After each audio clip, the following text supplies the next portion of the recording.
I am confused. Being philosophically consistent and being a very honest person, I'm sure you can tell me where God came from.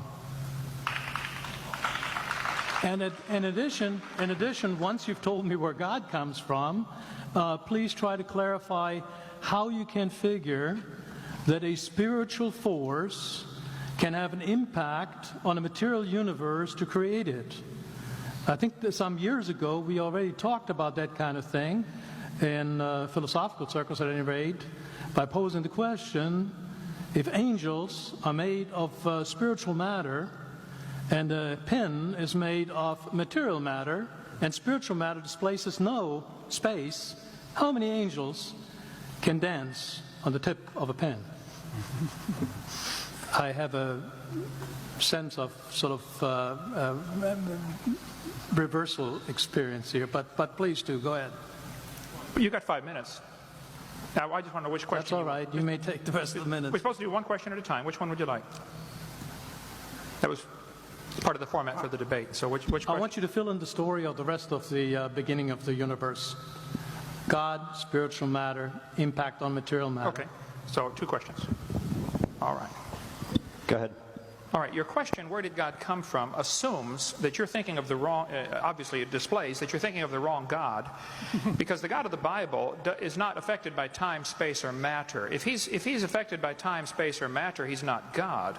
Time, space, and matter is what we call a continuum. All of them have to come into existence at the same instant, because if there were matter but no space, where would you put it?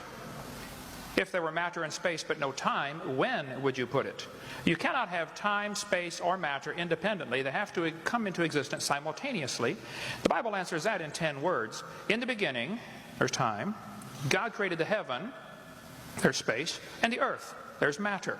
So you have time, space, matter created, a trinity of trinities there. Just, time is past, present, future. Space has length, width, height. Matter has solid, liquid, gas. You have a trinity of trinities created instantaneously. And the God who created them has to be outside of them. If he's limited by time, he's not God.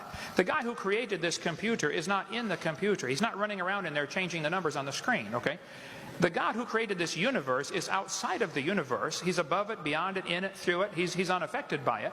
So the concept that a spiritual force cannot have any effect on a material body, well then I guess you'd have to explain to me things like emotions and love and hatred and envy and jealousy and rationality. I mean, if your brain is just a random collection of chemicals that form by chance over billions of years, how on earth can you trust your own reasoning processes and the thoughts that you think? Okay, so your question, where did God come from, is assuming a limited God. And that's your problem. The God that I worship is not limited by time, space, or matter. If I could fit the infinite God in my 3-pound brain, he would not be worth worshiping, that's for certain. So that's the God that I worship. Thank you.